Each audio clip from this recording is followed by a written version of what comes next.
ಈ March 28 Jnanajyoti auditorium ಅಲ್ಲಿ Suman TV ಕಡೆಯಿಂದ ಒಂದು ಅದ್ಭುತವಾದ ಕಾರ್ಯಕ್ರಮ ಮಾಡ್ತಾ ಇದ್ದಾರೆ. ಏನ್ ಕಾರ್ಯಕ್ರಮ ಅಂತೀರಾ? ಎಷ್ಟೋ ಸರಿ ಜೀವನದಲ್ಲಿ ನಮ್ಮ ಇಡೀ ಜೀವನ ಸುಂದರವಾಗಿ ನಡೆಯಕ್ಕೆ ಬ್ಯಾಕ್ ಗ್ರೌಂಡ್ ಇಂದ ನಮಗೆ ಲಕ್ಷಾಂತರ ಜನ ಸಹಾಯ ಮಾಡ್ತಾ ಇರ್ತಾರೆ, ಆದರೆ ಅವ್ರ ಹೆಸರು ಸಹ ನಮಗೆ ಗೊತ್ತಿರಲ್ಲ.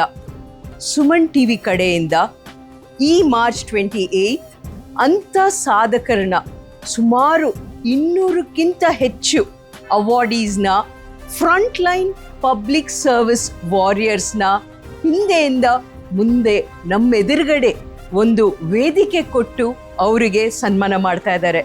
ಎಂಥ ಒಂದು ಅದ್ಭುತವಾದ ಕಾರ್ಯಕ್ರಮ ಅಲ್ಲ? ನಾ ಇಡ್ತೀನಿ, ನೀವು ಫ್ರೀ ಇದ್ರೆ ಮೋಸ್ಟ್ ವೆಲ್ಕಮ್. ಬನ್ನಿ, ನಾವೆಲ್ಲರೂ ಸೇರಿ ನಮ್ಮ ಫ್ರಂಟ್ ಲೈನ್ ಪಬ್ಲಿಕ್ ಸರ್ವಿಸ್ ವಾರಿಯರ್ಸ್ಗೆ ನಮ್ಮ ಕಡೆಯಿಂದ ಒಂದು ಬಿಗ್ ಥ್ಯಾಂಕ್ಸ್ ಹೇಳೋಣ.